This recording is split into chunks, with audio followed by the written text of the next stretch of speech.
Hey everyone, Miss Lacey here. Welcome to week 3 of April. All month long we've been talking about peace. Peace is proving that you care more about each other than winning an argument. And our Bible verse for this month is, so let us do all we can to live in peace and let us work hard to build up one another. This is from Romans 14:19. Hope you have a great week and enjoy today's lesson. Bye-bye.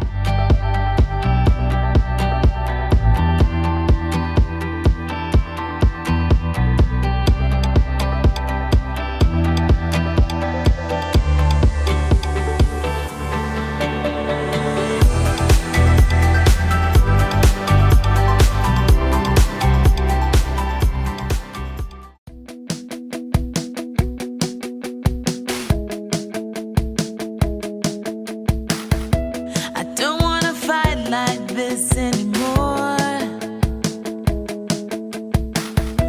I don't want our words to start a war.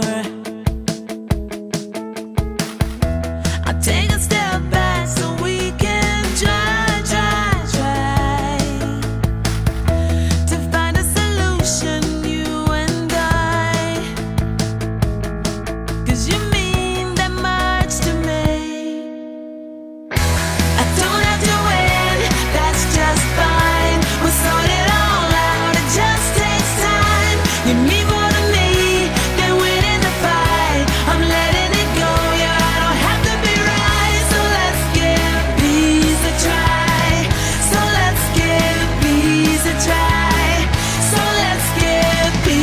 Try.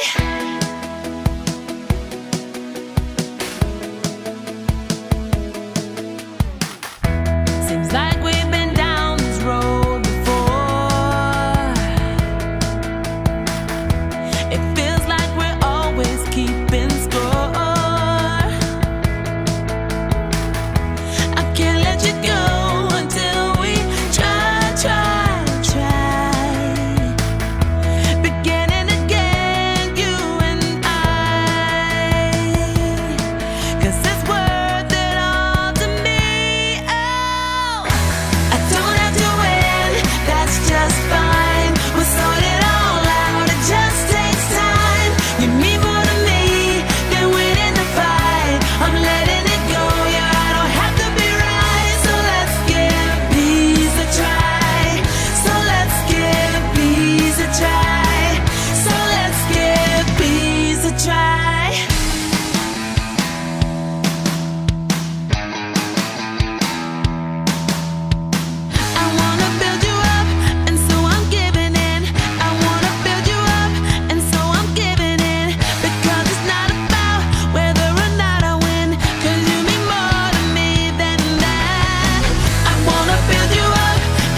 Just fine, we'll sort it all out. It just takes time. You mean more to me than winning the fight. I'm letting it go.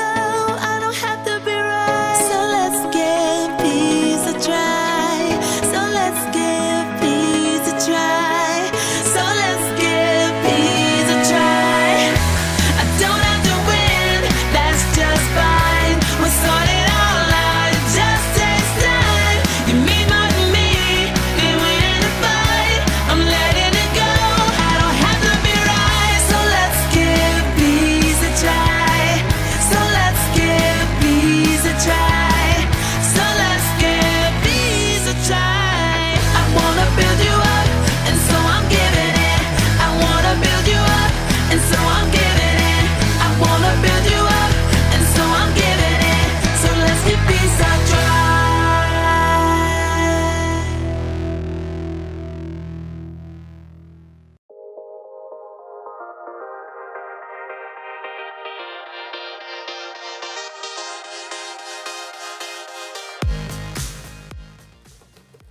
Oh, hold on just a second, and send. Hey everybody, it's me, Jacob. Sorry about that. Had to post about my favorite team. They're playing tonight, and they're gonna crush the competition. Crushed it. That's what my team's gonna do to your team. Oh yeah! Huh. Excuse me just a second. What? Somebody commented on my post. Your loser team is gonna eat dirt tonight. Oh, I'll show them. I've got the perfect comeback. Oh yeah? Well, your head is filled with dirt. Boom. And post.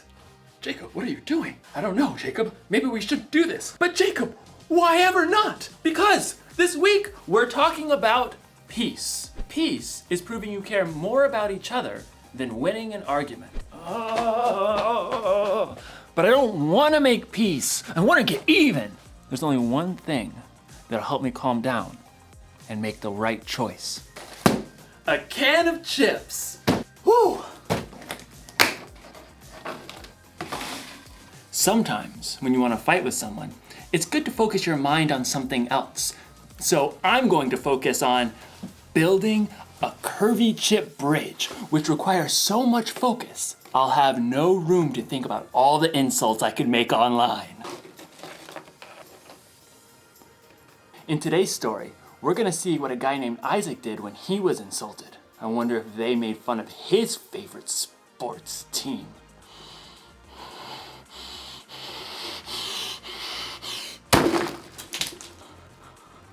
Oh, no. Guess I'm gonna need to focus a little bit more. I'd better start over. See you on the other side.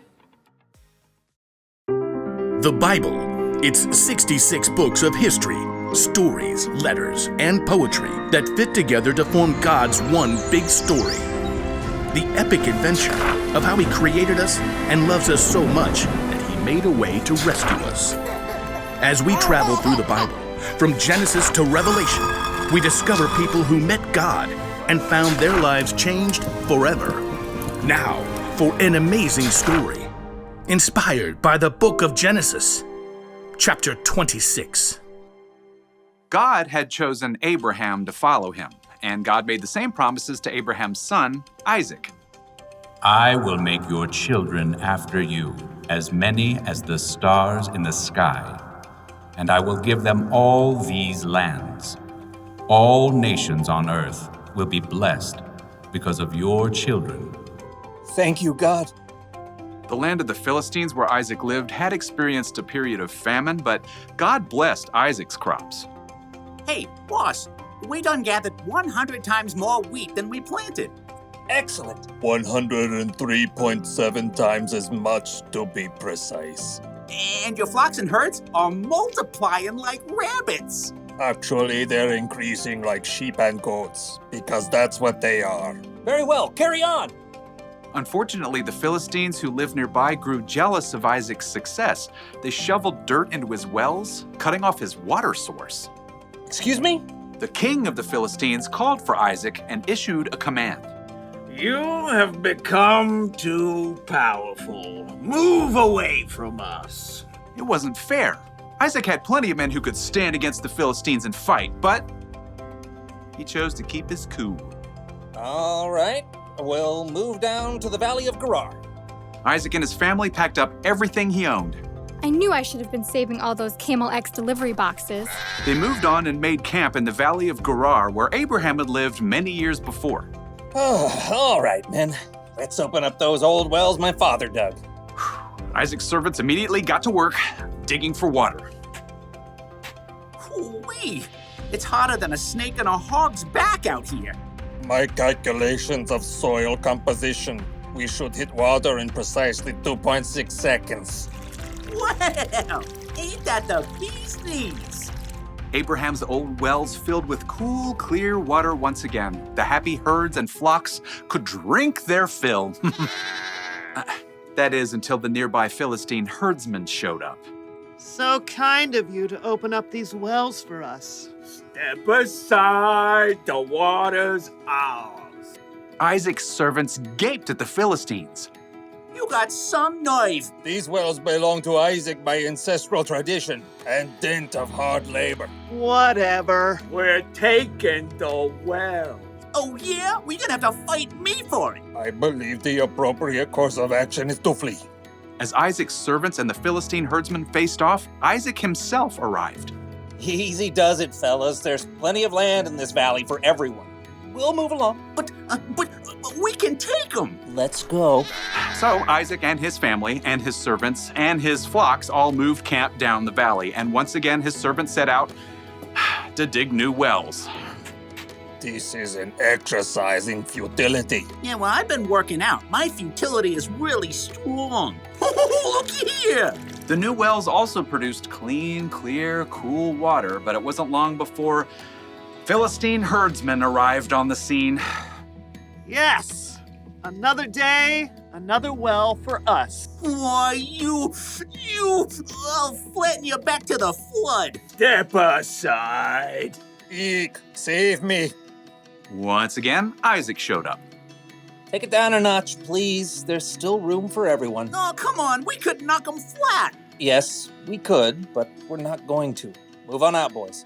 For a third time, Isaac and his men moved camp, and once again his servants dug new wells.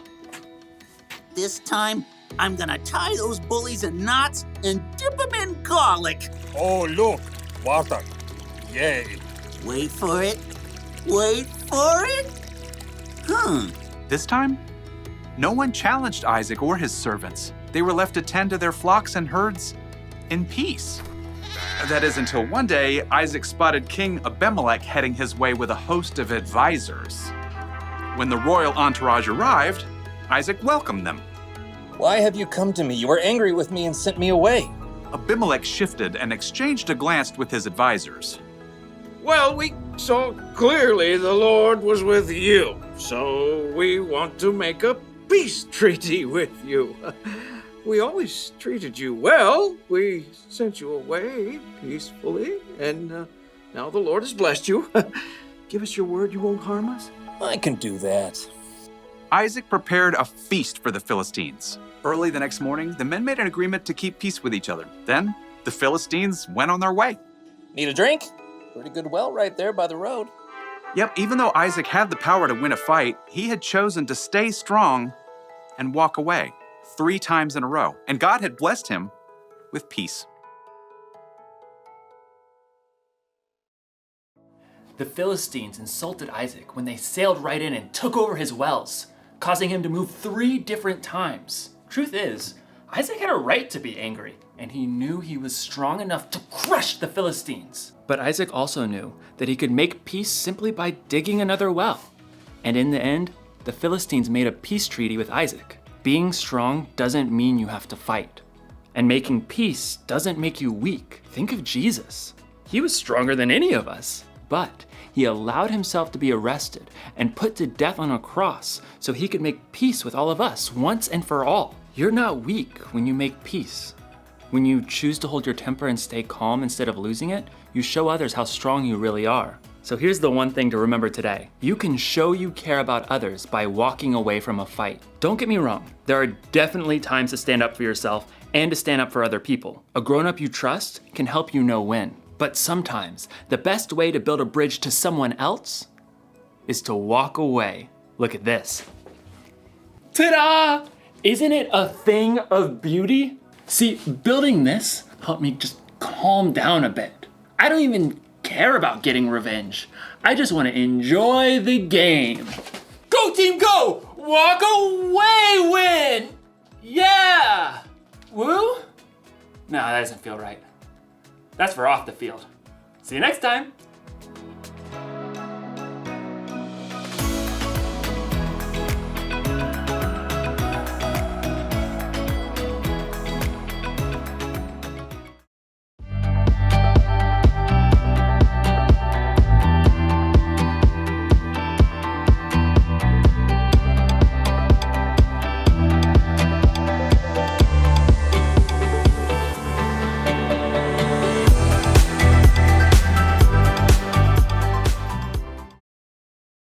Hello, kids.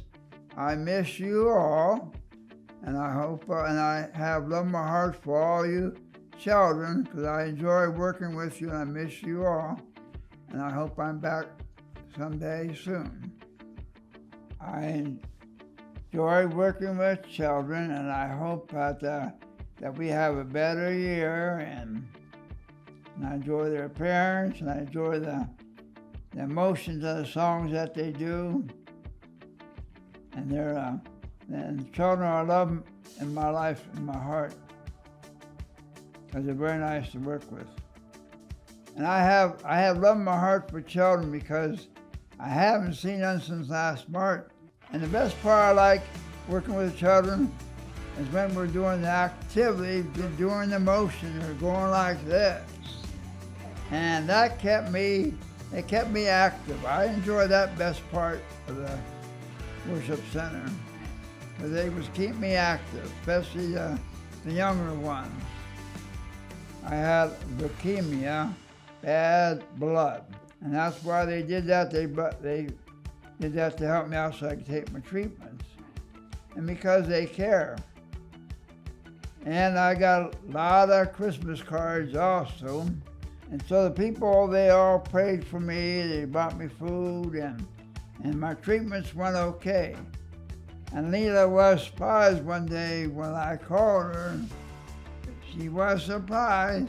I said, yes, I'm cancer-free, and I said, I'm doing okay. And how I got cured was people of the church, they was praying for me. I've been cancer-free for about 2 months. So thank you for the cards that they sent me. Like the birthday cards, Christmas cards, and I enjoy that. I'm much better health, and I enjoy people prayed for me a lot. And I can't believe one time when I had a birthday, they all sang to me.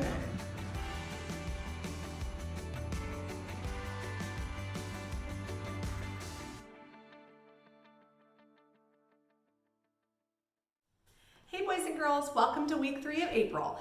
Get out your April activity box and let's do this craft together.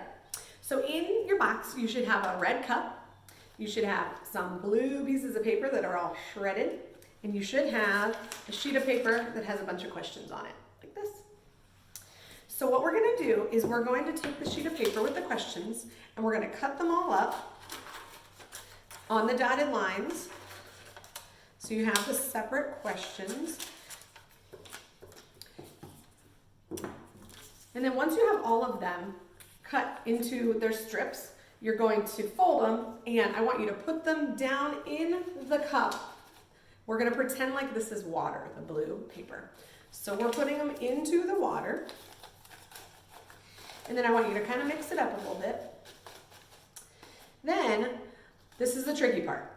Without spilling any of the blue water, I want you to try to grab one of the pieces of paper, pull it back out, and then you're gonna read the question, and when you have an answer, and you can ask your parents for help if you need help spelling. If you have an answer for the question, we're gonna write the answer on the cup. So the whole point is that you don't wanna disrupt the water. So remember that you can show that you care about others by walking away from an argument. So you don't wanna stir things up too much. So this is a fun activity just to show that. And remember that peace means proving that you care more about each other than winning an argument. Have a great week.